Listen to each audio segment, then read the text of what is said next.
Optus Stadium. Acknowledge me. Say his name and he appears. I believe. Hello, everyone, and welcome to Kick It to Scoops. I'm your host, Cooper, the sole admin of AFL information, trade rumours, and results. And what a show we got lined up for you guys and girls today on Kick It to Scoops. But before we return, last week we saw the return of all aboard the Filippo train, Matheus Filippo, and he absolutely had a best on ground performance against the Swans in a career-defining game for him in his second year, and he bloody killed it. Met him on Wednesday, had a good chat to him. He's obviously pleased with how he's gone and everything like that. And he backed it up this week against the Crows. Unfortunately, the team didn't get the win. But Jack Higgins clearly has got goal of the year locked and loaded. But Matheus has another answer to throw up in the conversation for goal of the year. If you did not see it, I don't know where the hell you've been living. But here it is. All aboard the Filippo train, then now forever together. Matheus with a goal, 52 metres out on the boundary, left pocket in the horrendous rain and wet and dodgy conditions. Here it is. All aboard the Filippo train. Warner blasts it to half forward. Butts knocks it down. Filippo waiting front and centre. No one in the goal square. Matheus Filippo. Oh, wow! From the boundary in the wet, if you don't mind, from the youngster. The Bunnies build up here to this goal from Filippo. We're talking about Lockie Murphy at half-time, just getting front and centre. Well, he wasn't quite centre, but he was in the right spot, and just a great kick in the wet. Just riddled with a bit of error here from Adelaide Crows' point of view. The back of the contest was open. Filippo just hit that skinny position there. A good example, though, of just being a little bit more courageous. Well, look how good of a goal that is from my man Matheus. All aboard the Filippo train. Then, now, forever together. Well done, Matheus. Great goal. Great goal. Now, on the show today, we got the world-famous segment, Scoops Goes Bang. We got my team of the week, my Supercoach talk. Did all right this week, considering all things going to, well, all the things that happened with Treloar being laid out, bloody Heaney being suspended, Zach Fisher not being named, Sexton being dropped. It was, and there may have been one more off the top of my head that I can't think of the top of my head. That was the four I could think of. There might have been a fifth. I think that was a fifth. So just, just showed, Tuke Miller was injured. So that obviously I could trade him, but, so it was 5 players this week, just a shit show, all premiums too. And I'm counting Alex Sexton as a premium. It was a shit show, but yeah, we get through that and what I scored. Yes, team of the week, Supercoach talk, Scoops Goes Bang, review the rounds that's gone and upcoming. And I'm going to start off with this. If you know any AFL, AFLW players, any up-and-coming draftees, and I've seen the podcast, the Golden Challenger, an interview, please send me a message, try and get something sorted now. Let me repeat that again. If you know any AFL, AFLW players, any up-and-coming draftees, or any state league players that play Waffle W, VFLW, Sample W, VFL, Waffle, Sample, and you love some of the podcast, the Golden Challenger, an interview, please send me a message. We would love to get something sorted. Now, congratulations to the Western Bulldogs who made it through to the VFLW Grand Final this Sunday against the Roos. So it's going to be a great clash there. Obviously, if you haven't tuned in my VFLW matchday vlog between the Dogs and Williamstown, please go and check it out if you haven't already. Now, on Friday, I released also too, congratulations and good luck to both the Western Bulldogs and North Melbourne VFLW sides this week. Should be an interesting clash there. Now, also, I would like to add what was I going to say? I've now completely out of blank now. But yeah, if you haven't checked out Scoops footy card video, that's right, on Friday. Now, I want to stress enough that video was filmed about 2 months ago. So when I say playing Port Adelaide tonight, that was the first time we played Port Adelaide. So you can go check how long ago that actually was. It's around that mark. So yeah, that's how long ago it was. But yeah, good video. Did really well, I thought, from a views point of view and everything like that. So get around it if you haven't already. I know a lot of you like your footy cards and collect them and everything like that. So go and check out that video. And most recently, I've got some interviews that I dropped with Hayley Bitterfeld, who won the Rogers Cup League Best and Fairest for her side. And I've just had on Ebony Bilsich, who won the Pure Thunder Best and Fairest last week. So go and check out those interviews and every other interview I've done in Goal King Challenge. If you haven't already. Hopefully some more Goal King Challenge videos lined up. Hopefully sometime soon. You'll know when I know. Okay, let's now start off with this also. If you want me on Cameo, head to cameo.com/Cooper G. Want me to roast a friend, wish someone a happy birthday, anything at all, cameo.com/Cooper G. Now, it's going to be a good show tonight. I can just feel the energy in the air. I know the chat's hopefully up and about. So let's start off with the world famous segment, and it's world famous. Scoops Goes Bang. Well. I was honestly struggling, if I'm being honest, to think of something to bring on Scoops Goes Bang. The umpiring was shit, but here we are. I can talk about the ridiculous amount of deliberates they gave in the Saints game in wet conditions. But I'm not going to even bother with the umpires today because they're just not worth my time and they're absolutely useless. Basically, all of them. Every round, the umpiring shit. So I'm going to change it today. And it was a late inclusion, which is why it's not the topic today. And it's the 4 players that have been suspended. 3 of them have been given 3 weeks and one's been given 1. Now, Malcolm Roses got 1 week, the bump, on a Port Adelaide player. Now, I think it was on Francis Evans, that's right. He got a 1-week ban for a little tap to Francis Evans. Quite frankly, Francis Evans should have also copped a week for staging. Because number one, he hardly clipped him. And why I say they both deserve a week, Roses came from a mile away, raised his elbow up in the air like that, and just clipped him. Like, that's stupid. He deserves a week. But so does Francis Evans for acting, because he hardly touched him. What was going through Roses' mind when he just raised his elbow up, if it was fair or not? It wasn't fair. So, it was just a stupid act from Malcolm Roses, and he deserved the week. Francis Evans should have also got a week for staging. Now, the 3, they got 3 weeks that I am pissed off about.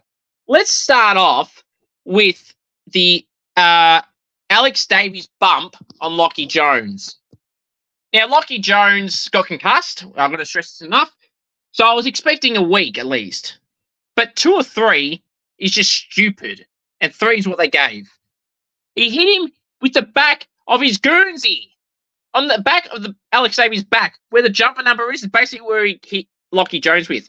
I'm sorry, that doesn't deserve weeks. In fact, I'm actually more leaning towards 0 more than anything. Now, I know he got concussed, which is why I say indicate that he should maybe get 1. Not definitely get 1, but maybe. But 3 is just outright ridiculous. That's outrageous. That is bad.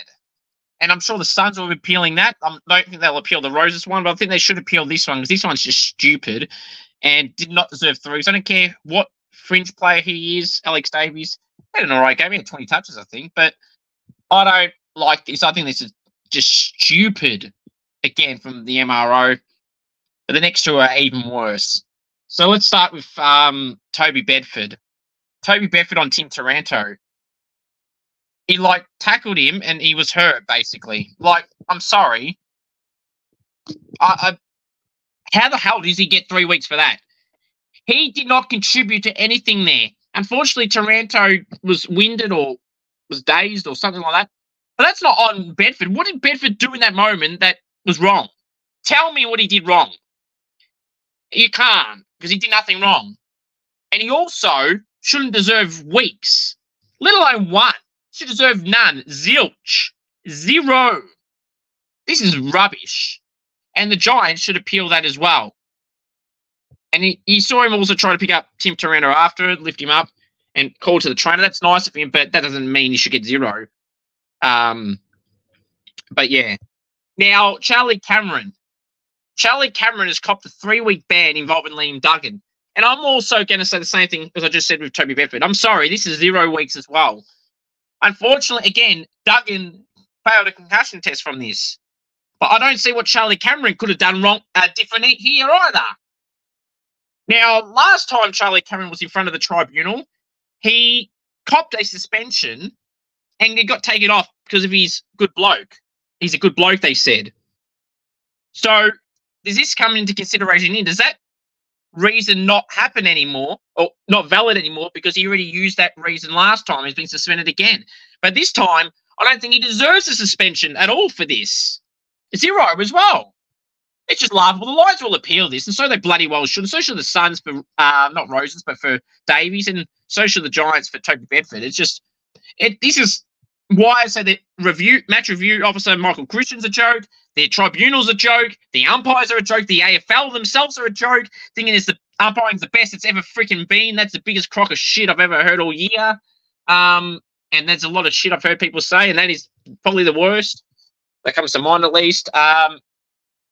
Like seriously, fair dinkum, that was bad. That they got weeks. Besides Roses, which I'll go, yeah, fair enough. He was stupid. He shouldn't have done that, albeit it was soft.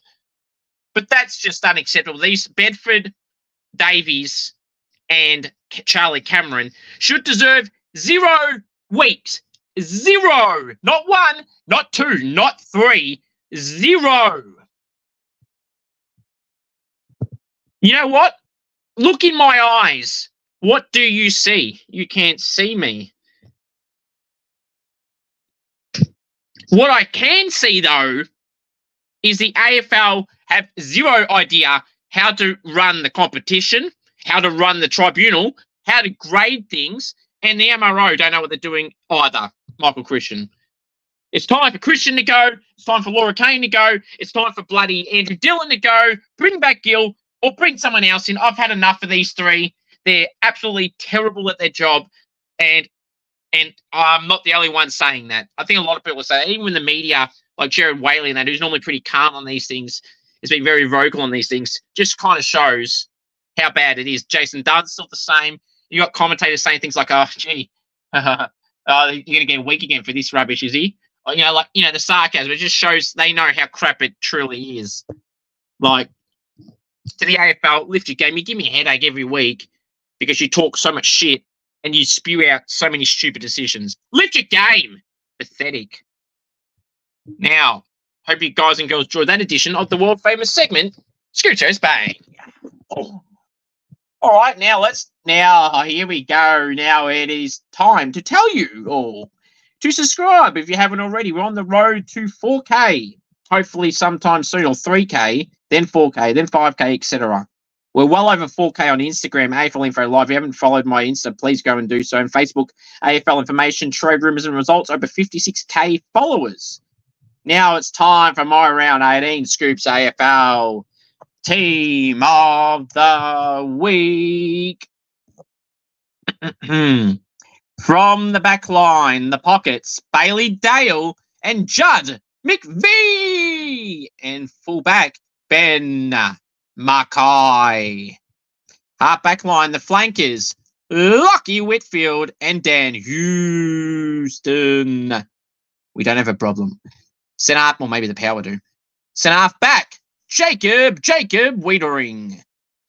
Wingers, Errol Goulden and Hugh McCluggage. Centreman, Zach Butters. Half forward line, the flankers, Toby Green and Jamara Ugle-Hagan. Centre half forward, Charlie Curnow. Forward pockets, Riley West and Tom Papley. Full forward, Logan McDonald. Ruckman, Darcy Cameron. Rovers, Lockie Neal and Tom Green. Interchange.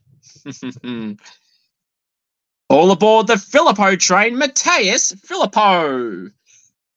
And Lloyd Meek. Is it Meek Monday? Well, it is for him today. Ed Langdon, Chad Warner, and Nick Martin. Emergencies, Rory Laird, Sam Flanders, and Nick Dacos. Now, I want to stress enough too that I've named Nick Dacos as an emergency to just kind of show that he's didn't really deserve a spot again. Like, he's had 30 again, but the way he played, I just don't think it was that good. Especially not just because of his standards, but like just the way he used it. Like, he was fumbling a little bit, turning it over a little bit. Like, the kicks were kind of like putting his team into bad positions and everything like that. Rory led wet conditions, so you can understand the efficiency, but he wasn't getting, with some of the other guys. And Sam Flanders just wasn't chosen over the other mids. So let's get the team on the screen for you all, and let's go through my reasons for the ones that were in the team.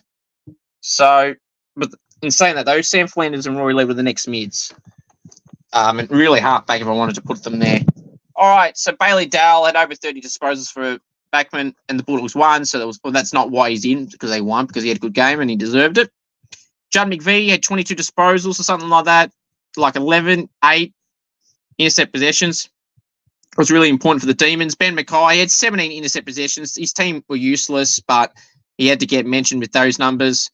Lockie Whitfield had 35 disposals, was a lock. Dan Houston had 34, was a lock. Now, Jacob Wiedering, I thought, normally I'm like, well, if you've had 5 goals kicked on you, or 4 goals like Jamara did, it's like, does he deserve a spot in the team? But then again, did he play on other players as well? Do you feel like he had 13 intercept possessions and 21 touches and 11 marks? Like, those numbers alone, he just had to be in. He may have conceded goals, but I think that kind of overweighs it with these numbers as well. Like, you can forgive it in a way, not normally, but with those numbers, it's really, really hard to just flat out ignore it. So,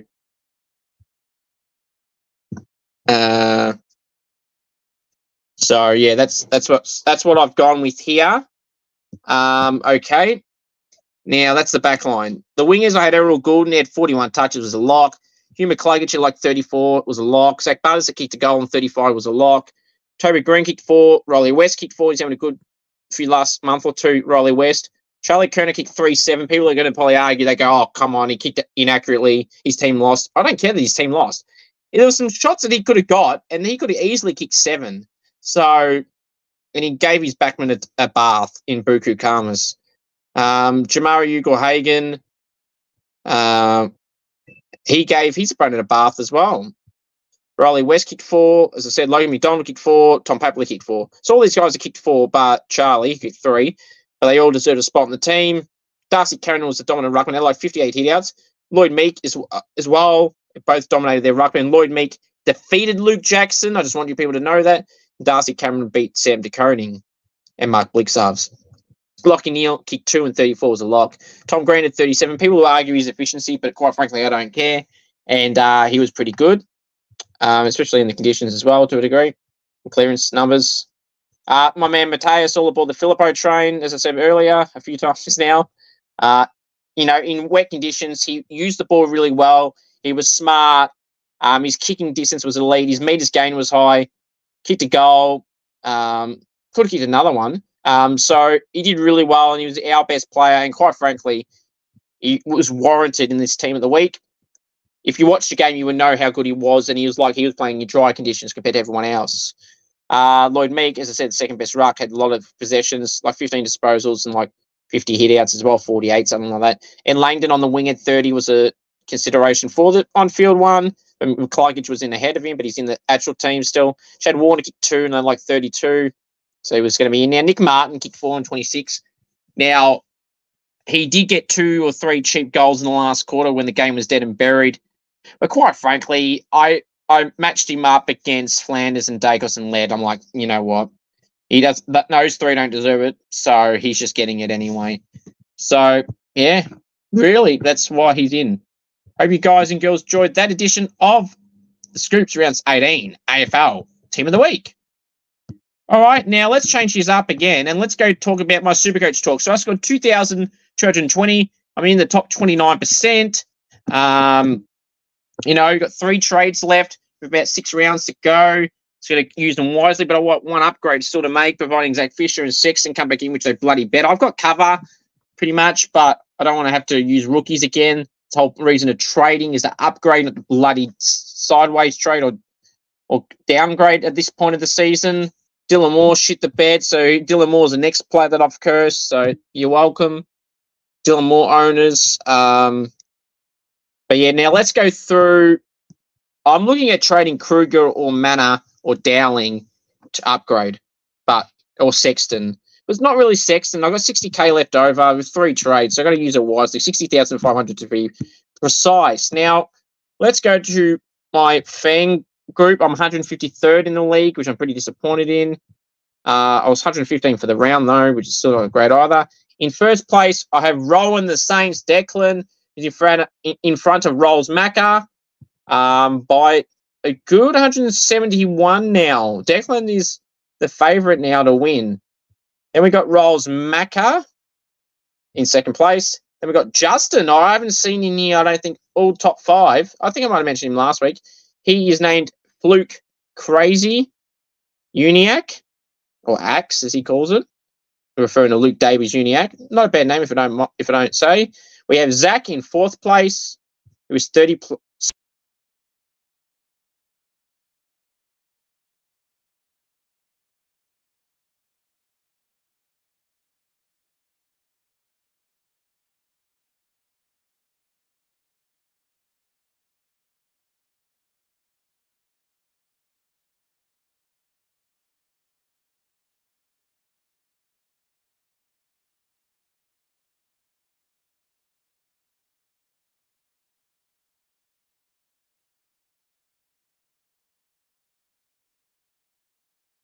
Where he was in the 20s not too long ago.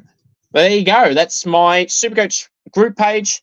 Who do you think is going to get the win? Is it going to be Declan, Rowan the Saints? So it's going to be Rolls Macca? It's going to be Zach? Is it going to be Shano? Who is it going to be? Comment down below and we'll see who gets the chocolates. All right, now let's go review the round 18 games. So we'll start off with the games from the Friday night game, which was Collingwood and Geelong. Unfortunately, Geelong got the chocolates there. But, you know, they got the job done. So, you know, whatever, 20 points. I don't think Dacos was as good as people said he was. But, you know, that is what it is there. So, yeah, it's going to be an interesting one in terms of how you grade this for Collingwood. Is the season over? No, it's not.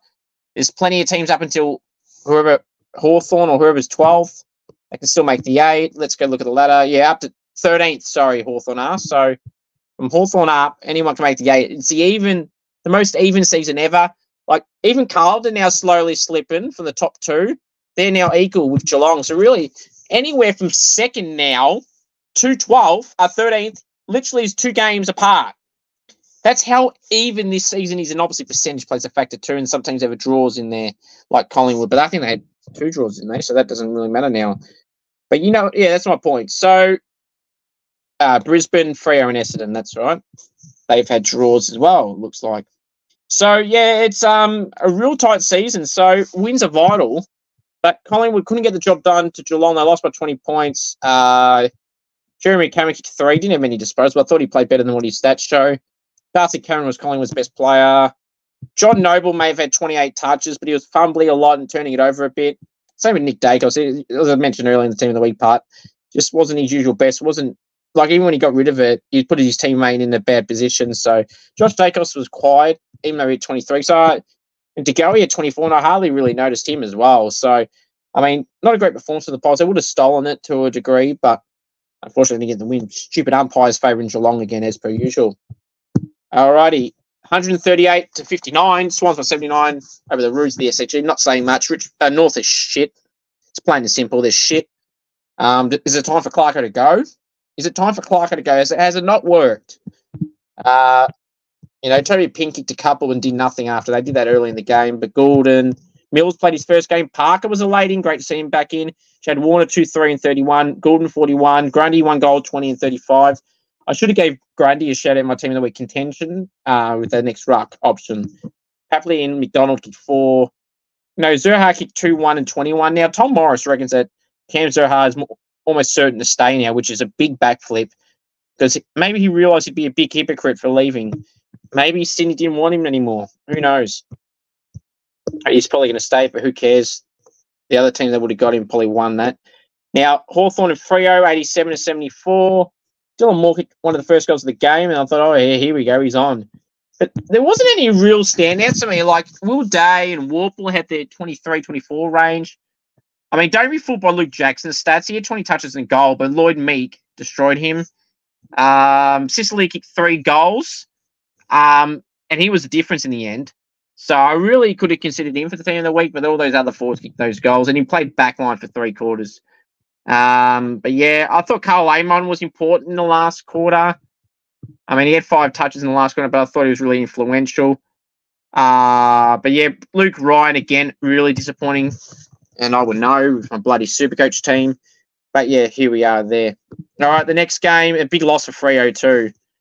Western Bulldogs 100 defeat Carlton, 86 Bulldogs for 14 points. With how tight the season is, that's very important for the Bulldogs, but I want to stress enough that Bontempelli had another shit game, and he deserves no coaches' votes, but the coaches gave him 1 coach's vote. Shows how biased coaches are and why their opinion isn't as important as you feel they should. We think the Brownlow votes are rigged. I think the coaches' votes are more rigged than the Brownlow, and that's saying something because the Brownlow's rigged as well.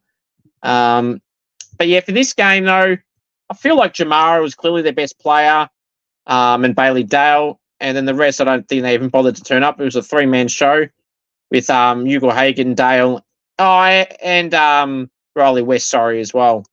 For Carlton, though, I thought Charlie Kerner was good and Cripps was good only in the last quarter. Don't be fooled by Paddy Cripps' stats as well.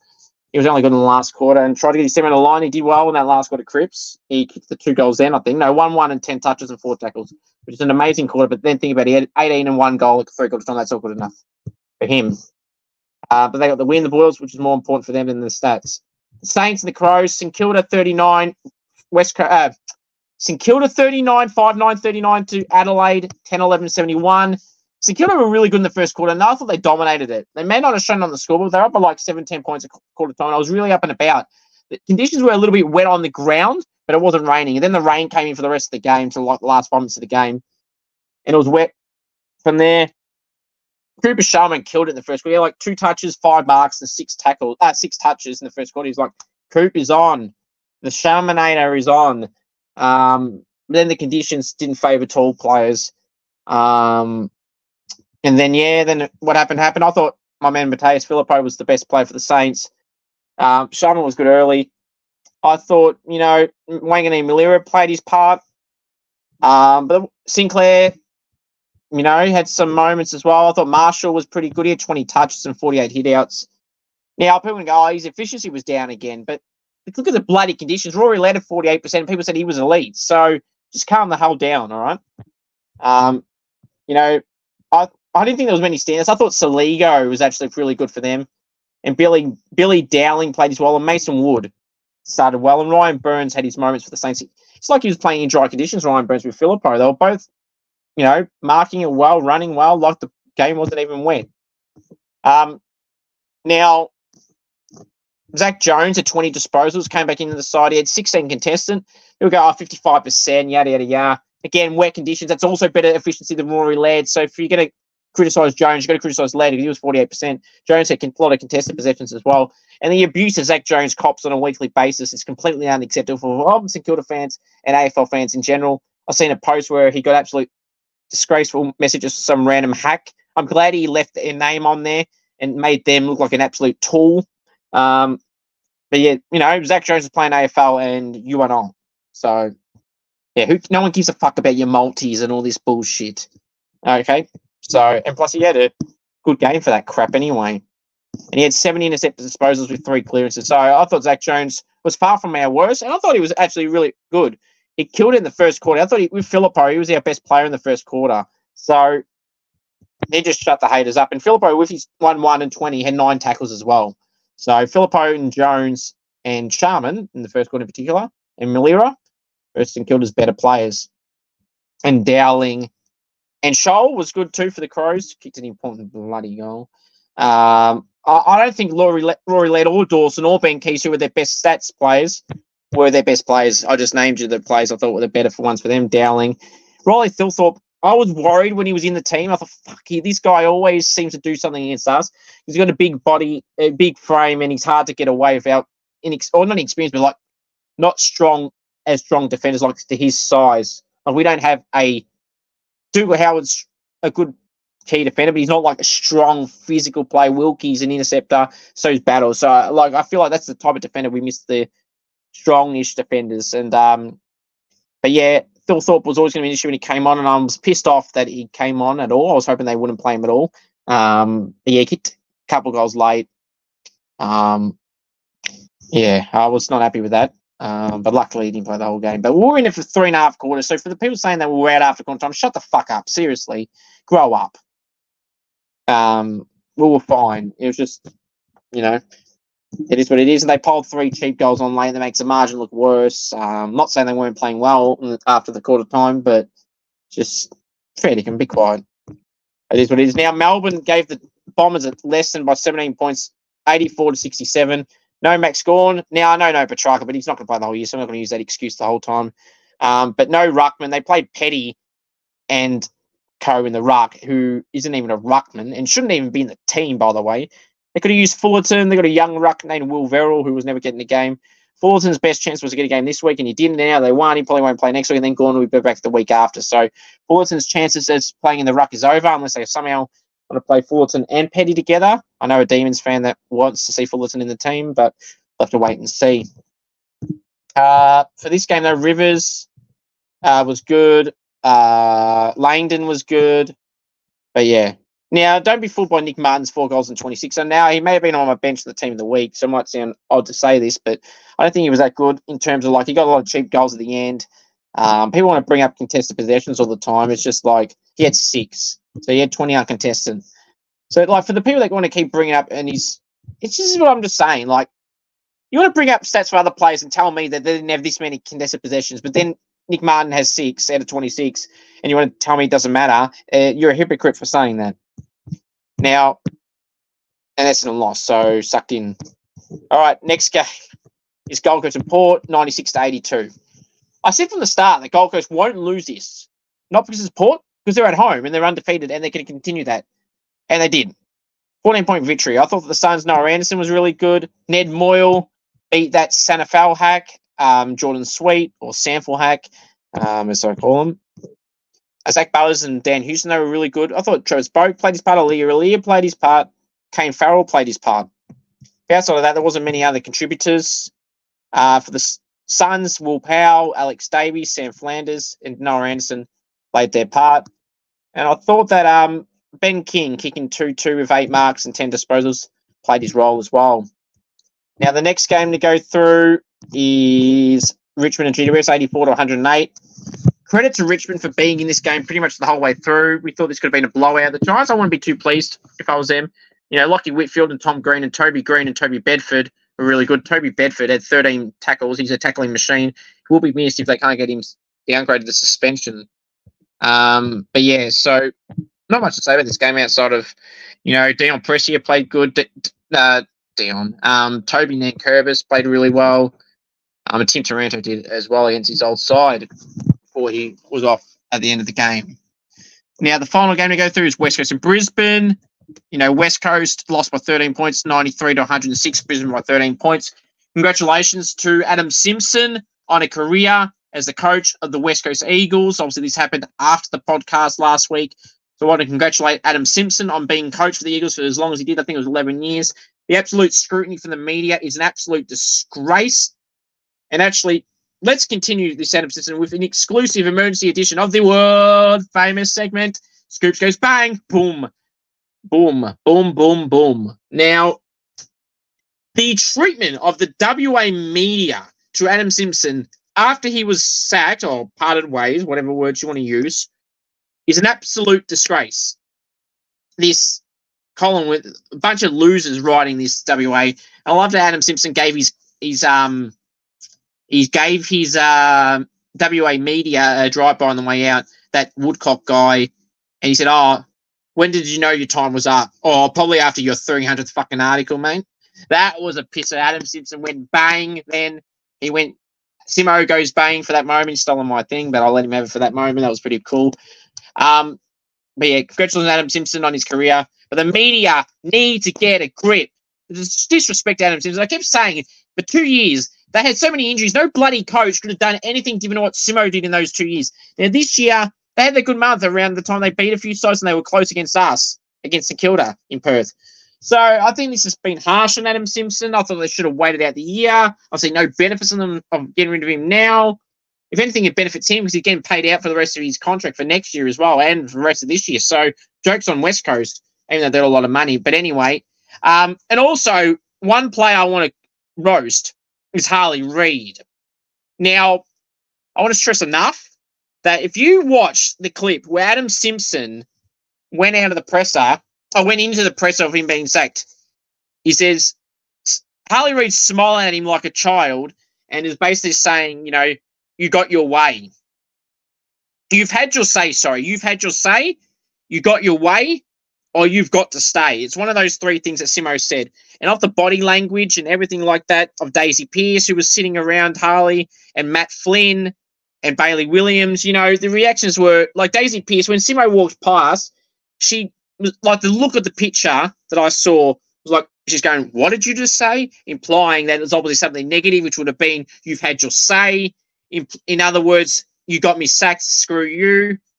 And, you know, Harley is a terrific player and everything like that, but you got to show respect.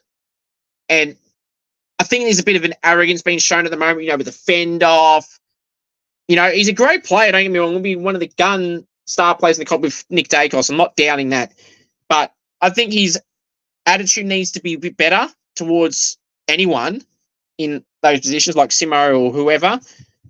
You know, apparently, now this part I don't definitively know, but apparently it was part of a group of players that wanted Simmo sacked. But regardless, the comment was, I'm pretty certain that it was, you've had your say, implying you got me sacked, which is showing that he's having a big say in his coach getting sacked. An 19-year-old having an impact in no matter the age, is like a player having an impact in getting a coach sacked is ridiculous. I don't like that at all. You know, look at the commitment that Jeremy McGovern got a punctured lung, right, and broken ribs, and drove 4 bloody days to make it back with those injuries, with his wife, who got a plane from Perth to where did West Coast play that week? Melbourne, I think it was. Yeah, Melbourne. His wife, Jeremy McGovern's wife, flew over from Perth to Melbourne. Then they drove from Melbourne to Perth, which took about 4 days. Now that is a good person and a good player who's got a punctured freaking lung and broken ribs or fractured ribs, regardless, it's still damaged ribs, and a punctured lung, and bloody drove 4 bloody days just to farewell his coach, who tossed the coin. That's another embarrassment in its own right. Then Don Pike, their CEO, asking Simmo if he wants to coach in the presser, didn't ask him. Like, that's embarrassing. How the Eagles ran that shit show was an embarrassment. And I would be embarrassed as an Eagles fan. If you're an Eagles fan and you're not embarrassed with that, I don't know what the hell you're on. But how he's been treated, Simmo, by the WA media is an absolute disgrace. How his club handled that press conference was a disgrace. And how Harley Reid has treated Adam Simpson is a disgrace. I'm not buying the 2 Instagram stories he put up. He was probably told to put something up like that. And the second one was kind of after people had said about, you know, the presser photos and everything and the Daisy Pearce reaction, etc. Yeah, I don't like that from Harley Reid. I'm sorry. I don't think it looks good at all. And even if he didn't say you've had your say and he didn't impact him getting sacked, the look of Harley Reid to Adam Simpson was just looking at him like. And then as soon as he walked away after what Simmo said, he's like smiling, like seriously, that is just unprofessional to your now former coach who's just been sacked, basically. I think that's a bit disrespectful, and he should show a lot more respect than that. And he should apologize. If that's all what Simmo said, basically got me sacked, it just shows a trend. He should be apologising to Adam Simpson for the way he got him sacked, basically, and the way he treated him in that moment. So to Harley Reid, to Don Pike, to the Eagles, to their WA media, lift your game, pathetic. I knew there was something I was forgetting, and I'm glad we got to it in this game. Hope you guys enjoyed that additional edition of Scoops Goes Bang. Now, okay, so West Coast, Elliot Yeo was good. Tim Kelly played his part. Jake Waterman played his part. Brady Hoff. Oh, that reminds me, I didn't put Brady Hoff in my team of the week. Bugger. All right, okay. All right, hold up. Can I replace him? All right, I know what I'm going to do now. Okay. If you give me a little bit, I'm going to edit something. I'll be back in 3, 2, 1.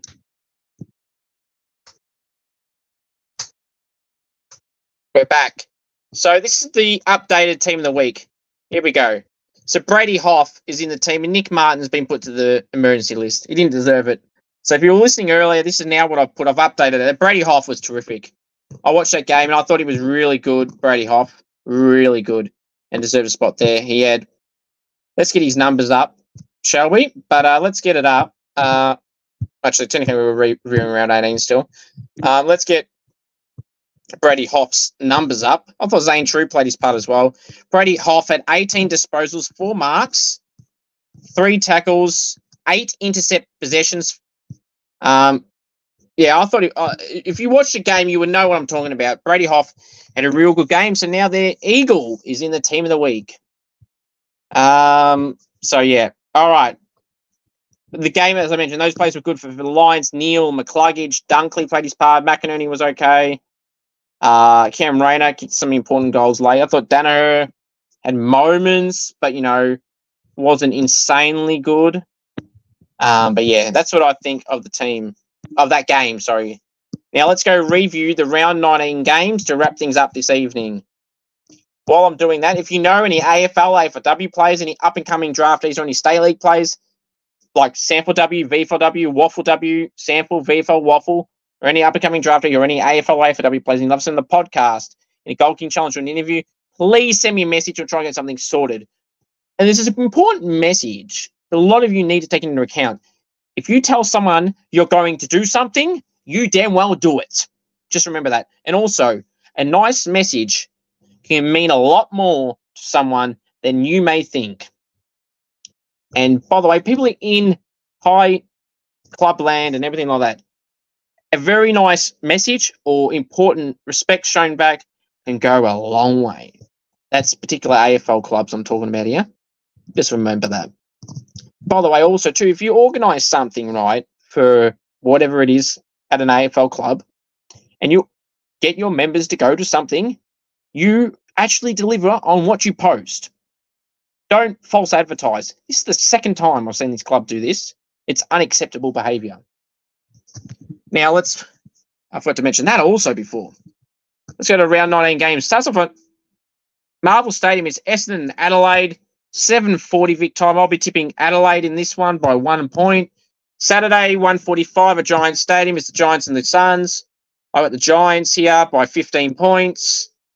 1:45 at Marvel Stadium. It's my Saints hosting the Eagles. I got the Saints by 35 points. Saturday twilight at the MCG. Hawthorn v Collingwood. MCG 4:35. I got the Hawks winning this one by 10 points.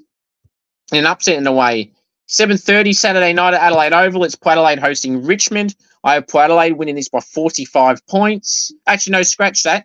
15 points after Richmond played on the weekend and Port lost. Geelong and Bulldogs at GMHBA Stadium on Saturday night. Unfortunately, I'll be tipping Geelong in this one by 1 point. Sunday games, we have first Brisbane hosting Sydney at the Gabba. 1:10 Vic time. I'll be tipping the Brisbane Lions in this one by 5 points. It was at home, and Sydney have been a bit scratchy before the North game against the Saints and Freo. Speaking of Freo, Sunday 3:20 at Optus Stadium. It is Freo Vic time, that is. It is Freo hosting Melbourne. I'll be tipping Fremantle in this one by 5 points. The last game at Marvel Stadium, some weird time slots for some games, like Perth playing a 3:20 game at Optus in Vic time and Gabba 1:10 on a Sunday for Brisbane and Sydney. Interesting, but Carlton and North Melbourne, I think it was. Yes, North Melbourne, 4:40 Vic time.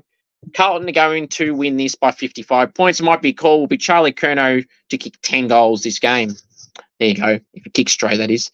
Now, my final thoughts are simply this. You want me on Cameo? Head to cameo.com Cooper G. Want me to roast a friend with some happy birthday, anything at all. Cameo.com/Cooper G. Thank you all. The most important thing of all to remember is go the Saints. And of course, acknowledge me, the one and all aboard the Filippo train. Then, now, forever together. Go Saints!